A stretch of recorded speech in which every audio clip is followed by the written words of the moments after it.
Indonesia dikenal sebagai daerah penghasil rempah-rempah yang sangat laku di pasaran dan harganya pun mahal. Dengan ini, mendorong para pedagang Asia Barat memonopoli perdagangan di Indonesia. Mereka membeli rempah-rempah dari petani Indonesia dan menjualnya ke pedagang Eropa. Kemudian pada tahun 1453, Konstantinopel jatuh ke tangan Turki Utsmani. Ini mengakibatkan pasokan rempah-rempah ke Eropa terputus. Kemudian orang-orang Eropa mencari jalur pelayaran ke wilayah Indonesia. Faktor pendorong Indonesia bagi bangsa Barat. Faktor pendorong yang kedua ini adalah yaitu misi 3G. Dengan membawa misi 3G, bangsa Barat melakukan perdagangan dan menaklukkan daerah penghasil rempah-rempah. Mereka juga melakukan penyebaran agama. Salah satu dampaknya adalah membaiknya ekonomi Eropa. Sejak abad 16, setidaknya ada 3 bangsa yang pernah datang dan duduk di Indonesia. Di antaranya adalah Portugis pada tahun 1512, Inggris pada tahun 1579, dan Belanda pada tahun 1595. Pada tahun 1512, Portugis datang ke Asia. Portugis merupakan bangsa Eropa pertama yang datang ke Asia. Awalnya, bangsa Portugis berniat untuk pergi ke India, namun usahanya tidak berhasil. Akhirnya, Portugis menguasai Malaka dan Myanmar.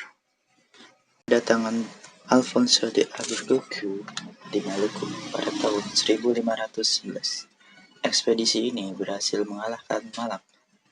Menurut mereka, dengan menguasai Malaka, mereka telah menguasai perdagangan di Asia. Lalu, saat di Maluku, mereka diterima dengan baik oleh Raja Ternate. Di sana mereka berdagang dan membangun benteng di Ternate. Pada tahun 1595, armada Belanda yang dipimpin oleh Cornelis de Houtman dan Pieter de Keyser berangkat menuju Indonesia. Dengan menyusuri pantai barat Afrika sampai ke Tanjung Harapan, lalu mengarungi Samudra Hindia dan masuk ke Indonesia melalui Selat Sunda dan tiba di Banten. Namun, karena sikapnya yang kurang baik, Belanda diusir dari Banten. Selanjutnya, orang Belanda meluruskan perjalanannya ke arah rombongan kedua oleh Belanda yang dipimpin oleh Jacob van Neck tiba di Banten pada tahun 1598. Pada saat itu, hubungan Banten dengan Portugis sedang memburuk, sehingga kedatangan bangsa Belanda diterima dengan baik.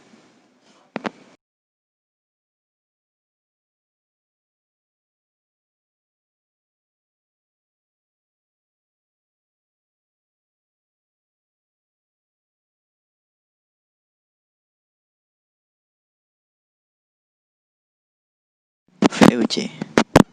Pada 20 Maret 1602, Verenigd Oost-Indisch Conference atau yang biasa disebut dengan VOC dibentuk dengan gubernur jenderal Belanda pertama yang bernama Pietersburg.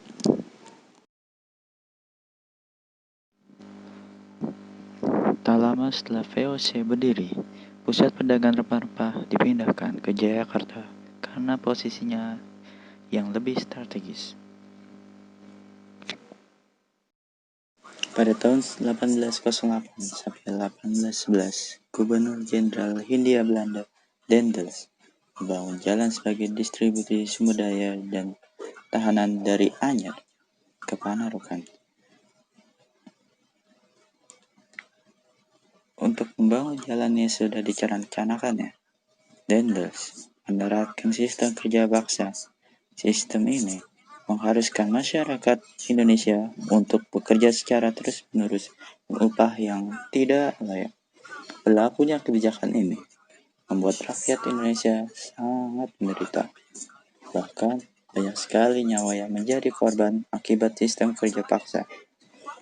Pada saat itu, banyak sekali rakyat Indonesia yang meninggal karena kelaparan dan penyakit.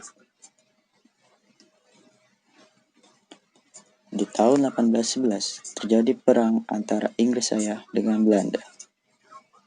Meskipun perang tersebut terjadi di Eropa, Penanaman tersebut melibatkan daerah koloni masing-masing negara.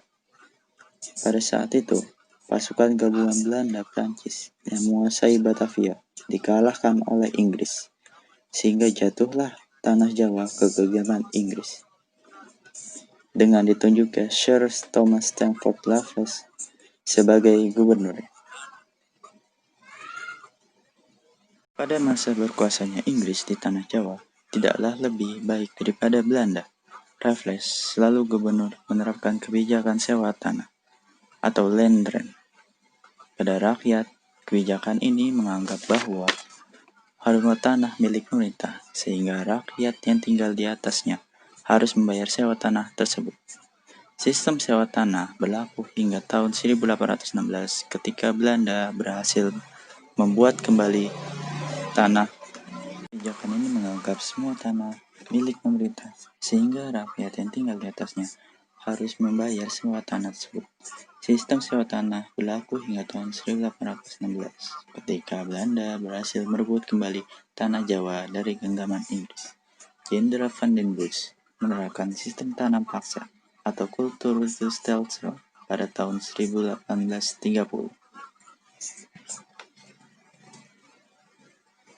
Dengan berlakunya sistem tersebut, rakyat dipaksa menanam jenis tanaman tertentu untuk dijual ke pemerintahan Belanda. Bagi rakyat yang tidak mempunyai tanah, mereka terpaksa bekerja di ladang milik pemerintah. Karena sistem ini, rakyat kembali merasakan penderitaan kemiskinan dan penderitaan merajalela karena harga penjualan tanaman dan upah diterima sangat rendah. Keadaan ini membuat aktivis Belanda seperti De Dekker dan Baron van Helsel melakukan protes terhadap pemerintah. Usaha protes tersebut membuahkan hasil. Pada tahun 1870, dibuatkanlah Undang-Undang Agraria yang menghapus sistem tanam paksa yang dilakukan pemerintah.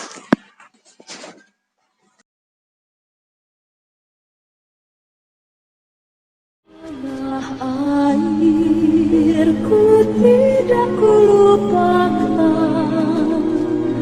kan terkenang selama hidupku.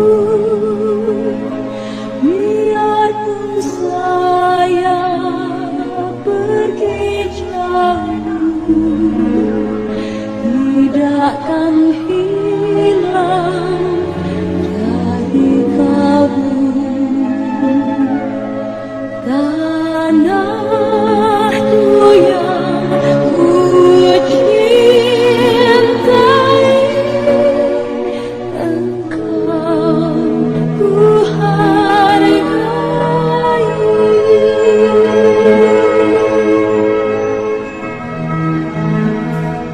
Walaupun banyak negeri ku jalani, yang masyhur bermain di kata